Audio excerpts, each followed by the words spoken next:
Well, good morning. Happy Thursday.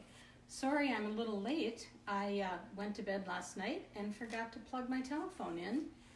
And you'll never guess, this morning I got all into not a crossword puzzle, but a jigsaw puzzle. And I forgot about the time. And then I checked my phone and sure enough, it was dead. So anyway, sorry about that. We are a little late, but we are here. And we're a little jerry-rigged, but that's okay. It'll be just fine. We're going to read a Tomie dePaola story today, but before I do, I want to show you again a couple pictures from the Strega Nona book. The Strega Nona heartwarming pop-up book, I guess it's called. The first one I want to show you is this one. I think this is so cool. And I think you, whoops, can even watch it pop up. Are you ready? There it goes. Oops, that's the wrong one. I'm not having very good luck today. Okay, here we go. This is the one I wanted to show you. Up, up, up, up it goes. Amazing, isn't it? They're called paper engineers, the people that put together these kinds of things, and it's absolutely amazing to me. Now here it goes, shut, watch it go. Ooh. And we'll open it once again. Ready? Here it comes. Oh my goodness. It's pretty unbelievable, isn't it? And it talks about how, well, let me read it to you. It says, eating together brings joy. I like friends and family to sit at my table under my arbor. We eat and tell old stories, laughing and remembering late into the evening. So this is what is the arbor, right up here. And there's grapes growing on the arbor, which is kind of cool. And Strega Nona likes to have a lot of company. She likes to serve people a lot of food. It looks like in this particular case they're having spaghetti, which is kind of cool. Okay, and then one more I want to show you. And here it is. This is Tomie dePaola. What does he call this? His family tree, I think, isn't it, Elsie? That's what I thought it was. So it's kind of fun to see. We see some of the different characters that Tomie has written about in the tree, which is pretty cool. Oh, a little pop-up book. What are those all? I don't know.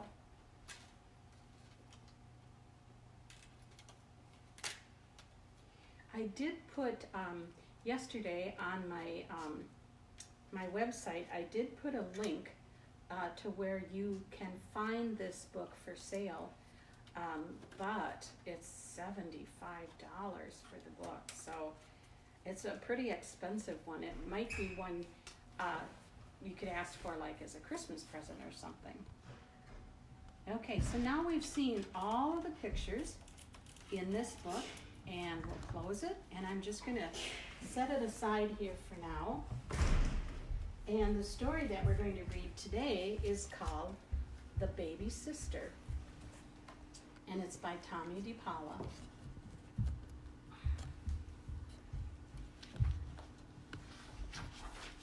And this one is signed by Tomie as well, which is kind of cool.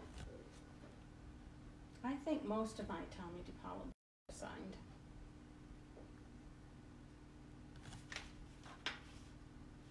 The Baby Sister, written and illustrated by Tomie dePaola.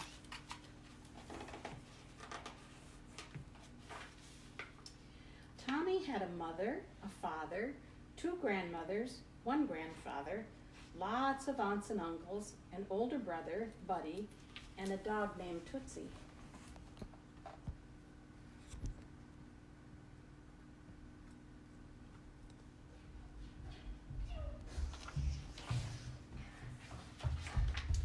And lots of cousins. Look at all those cousins. I bet you have a lot of cousins too. I I know Elsie and Eli have some cousins on the Jacob side of the family that they love very much. So when Tommy's mother told him that she was going to have a baby, Tomie said, "Can I have a baby sister with a red ribbon in her hair?" "We'll see," his mother told him.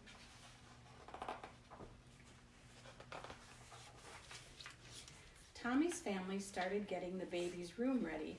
Dad and Buddy painted the walls white and the crib a bright yellow. Mom made new curtains and piled snow-white diapers and baby clothes on a shelf above the baby's changing table. I bet some of you have had a new baby come into your family and probably remember all of that. Painting and getting things ready and putting diapers out. "Can I do something for the baby's room?" Tomie asked his mother. "I want to paint a picture for the wall." "Of course you can," his mother said. So Tomie went to work.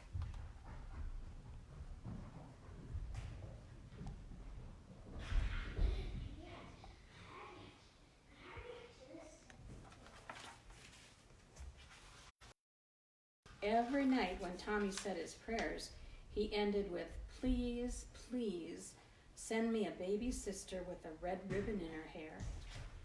As the months passed, his mother's tummy grew bigger and bigger. "The baby's in here," she told Tomie, pointing to her tummy. Tomie leaned his head against her. "Hi, baby," he whispered.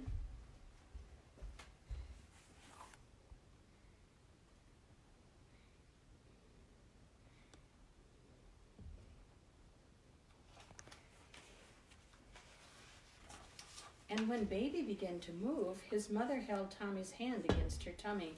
"Feel it?" she asked. "It's kicking," he answered. "Soon I'll be going to the hospital, and then we'll know if you have a brother or a sister," his mother told him. "While I'm there, Aunt Nell will come and take care of you." Tomie smiled. He loved his Aunt Nell.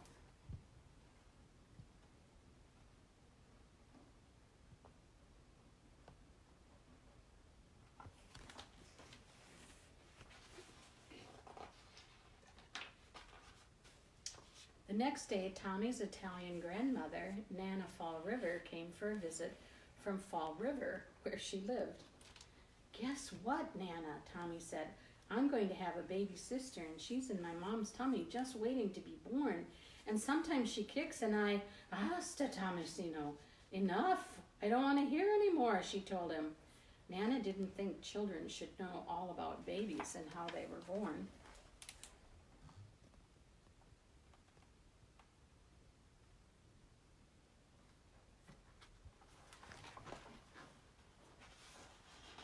That night, Tomie asked when Aunt Nell was coming. "Well," his father answered, "since Nana's here, Aunt Nell won't be coming." Tommie's face fell. If he couldn't have his mother, he wanted Aunt Nell.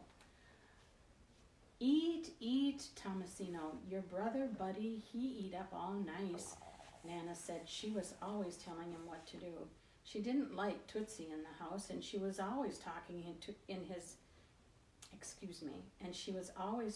to his dad in Italian, so Tomie couldn't understand them.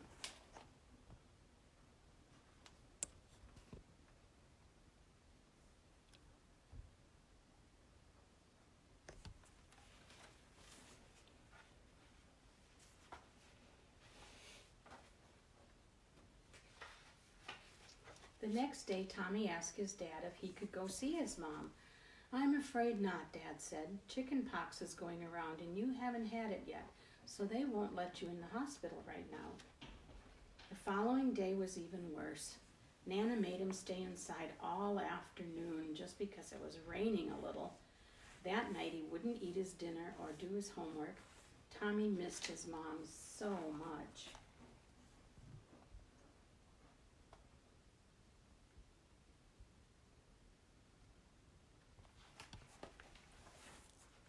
He looks pretty sad. On Friday, when school let out, Tomie heard a voice calling his name as he left the schoolyard. "Tomie, Tomie, look up here, up here." It was his mother sitting in an open window in the hospital across the street. "Mom," Tomie shouted.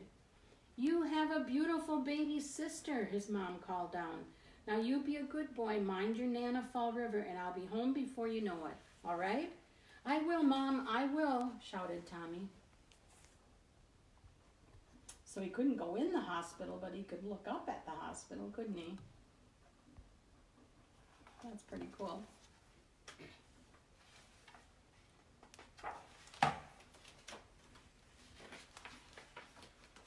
When he got home, Nana was the only one there. "Nana, Nana, I saw Mom up in a window." Nana hugged him. "Let's be friends, Nana," he said, hugging her back. At dinner, Tomie ate every piece of spaghetti on his plate and all the salad, too. That's pretty cool. Spaghetti sounds good. I'm getting kind of hungry. On Sunday, his dad went to the hospital to get his mother and his baby sister. Everyone else waited at the house. Nana Fall River and Nana, his Irish grandmother, his grandfather Tom, Uncle Charles and his girlfriend, Viva, Aunt Nell, Buddy, and Tootsie. Tomie heard the car pull into the driveway. The door opened and there was his mother, holding a small bundle in her arms. Tomie hid behind the big armchair as everybody crowded around his mom and the new baby. Why do you suppose he hid behind the armchair? Was he afraid? Let's find out. "Where's Tomie?" his mother asked. "Here I am," Tomie shouted, jumping out from behind the armchair. "Here I am." His mom kissed him, then Nana said, "Florence, let Nana have the baby." "My friend," Nana said, turning to Tomie, "sit down so you can hold your new sister."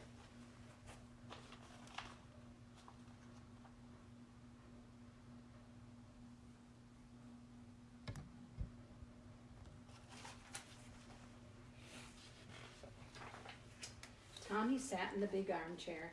Nana placed the warm bundle in his arms and folded back the blanket. Tomie's baby sister, Maureen, with a red ribbon in her hair, looked up at him. Who do you think put that red ribbon in her hair? Eli, who do you think? Mom. The mom, yep, I think you're right. And Tomie was the happiest boy in the world.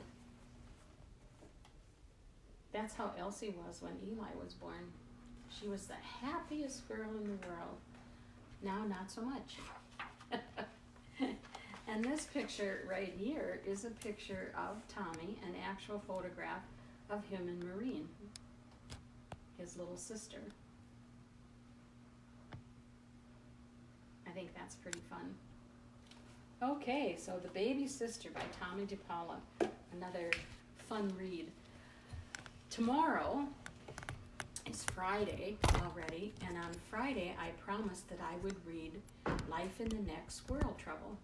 So don't forget to tune in at 11 o'clock. I promise I'll remember to plug my phone in so we won't be late trying to find cords and change the tripod and all that good stuff. So we'll see you tomorrow morning, 11 o'clock, and we'll be reading all about squirrel trouble.